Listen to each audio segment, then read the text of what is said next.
Nouvelle mise en garde du président Trump à la Russie. Il a envoyé 2 sous-marins nucléaires américains dans les eaux russes. Et vous pensez qu'en montrant notre force, la tension va baisser entre les États-Unis et la Russie? Non. Alors que les tentatives américaines pour faire venir Poutine à la table des négociations avec l'Ukraine sont au point mort, Donald Trump annonce le repositionnement de 2 sous-marins nucléaires américains près de la Russie.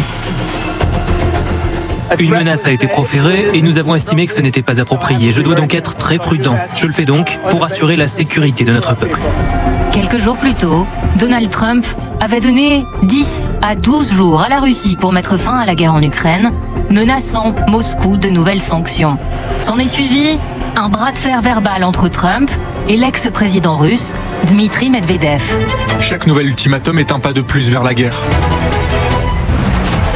Qu'il se souvienne de ses films préférés sur les morts vivants, ainsi que de la dangerosité d'une main morte, inexistante dans la nature. L'allusion à la main morte, un système de dissuasion nucléaire ultra secret conçu durant la guerre froide, agace encore un peu plus Washington. Dites à Medvedev, l'ex-président raté de Russie, qui pense qu'il est encore président, de faire attention à ce qu'il dit. Il entre dans une zone très dangereuse. Pendant ce temps-là, l'ami biélorusse est reçu par Vladimir Poutine pour parler notamment de ses nouveaux missiles hypersoniques, bientôt déployés en Biélorussie. Le président russe n'entend rien céder. Je le répète une fois de plus, nous avons besoin d'une paix durable et stable, sur la base solide que nous connaissons, qui satisferait à la fois la Russie et l'Ukraine et garantirait la sécurité. En Ukraine, la guerre continue depuis plus de 3 ans. Plus meurtrière que jamais en juillet, avec 6400 drones et missiles lancés depuis la Russie. Sur tout le territoire, les frappes tuent toujours plus de civils. Et il y a quelques jours à Kiev, l'attaque fait 31 morts, 150 blessés. Leur objectif est de détruire l'Ukraine, de détruire notre nation. Ils n'ont besoin de rien d'autre. Tout le monde le sait ici, ils ne s'arrêteront pas. Je ne pense pas qu'ils s'arrêteront. Pas avant d'y être contraints. Alors Volodymyr Zelensky le répète, une fois encore, l'Ukraine, elle, est prête à négocier la paix. Les propositions de cessez-le-feu sont sur la table depuis longtemps. Des propositions ukrainiennes, américaines et bien d'autres à travers le monde ont été présentées à la Russie. À chaque fois, la seule réponse est une tentative de gagner du temps pour la guerre, du temps pour la terreur. Ces derniers jours, l'armée ukrainienne déclare avoir frappé des cibles militaires et énergétiques en Russie. Fin juillet, une grande parade navale avait même été annulée par le Kremlin. Une humiliation pour Moscou qui avait, quelques heures plus tôt, intercepté des centaines de drones ukrainiens. 3 jours après l'annonce de Trump sur les sous-marins nucléaires, le Kremlin appelle à la prudence.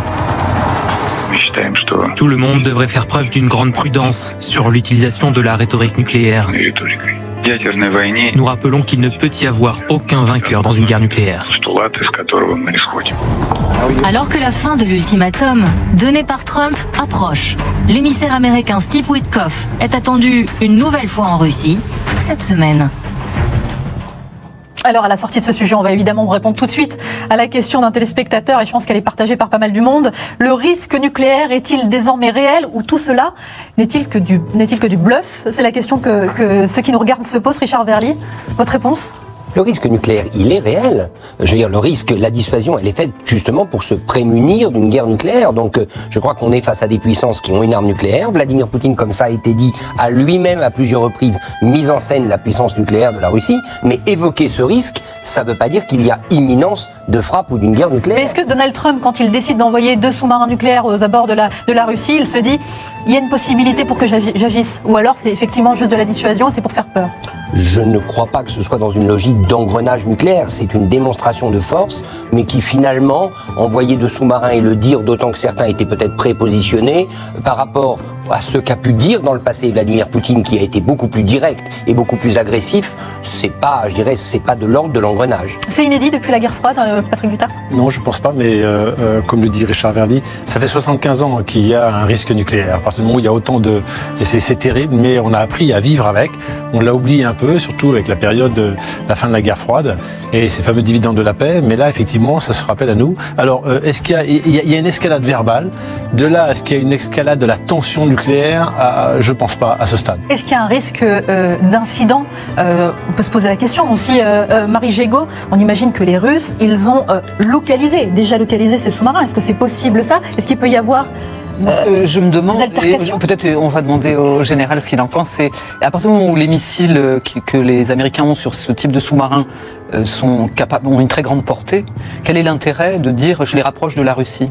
Non, en fait, c'est vraiment un discours plus qu'autre chose. Alors, je rappelle qu'on ne sait pas si c'est des sous-marins de dissuasion nucléaire, auquel cas, pour répondre à votre question, en aucun cas ils sont suivis. Tout le but de ces sous-marins, c'est qu'ils ne soient surtout pas détectés. Voilà. Donc ils vont se cacher dans les profondeurs, ils sont extrêmement furtifs, on ne peut pas les écouter, et tout le monde essaie d'écouter, mais en fait, le gros travail d'un commandant de sous-marin nucléaire, c'est de se déplacer un peu partout, en tout cas dans les zones d'intérêt, en la plus totale discrétion. Donc surtout pas. Par contre, je vous dis, ça peut être aussi un sous-marin à propulsion nucléaire avec des armes tactiques et qui s'approcherait un peu sur le côté. Je le répète, je pense que c'est de l'escalade verbale, mais à mon sens, il n'y a pas de tension supérieure, d'autant plus que Witkoff va arriver mercredi ou jeudi à Moscou. Est-ce qu'on peut expliquer, question SMS de téléspectateurs, qu'est-ce que la main morte évoquée par Medvedev? Et donc c'était ces termes-là qui ont conduit Donald Trump à dégainer ces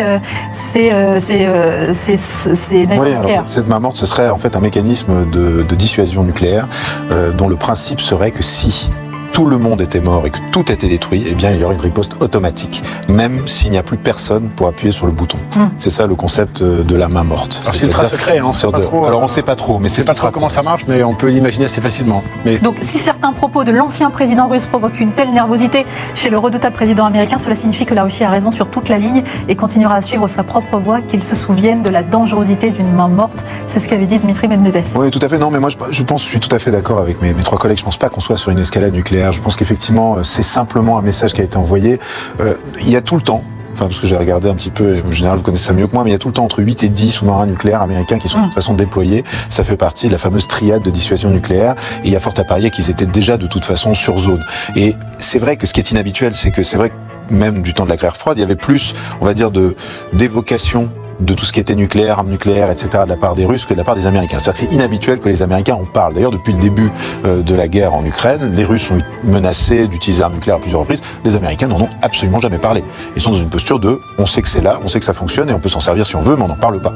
Or là, c'est vrai qu'il s'est défait un peu de ça. Mais je pense que l'objectif était vraiment de signaler un changement de posture par rapport à la Russie et de position politique, en vraiment signalant que là, il y avait un vrai agacement et que finalement, ça ne va pas avec ce qu'il a pu faire avant. C'est-à-dire qu'on sort d'une phase, il semblerait. Après, c'est Donald Trump, il peut changer d'avis la semaine prochaine.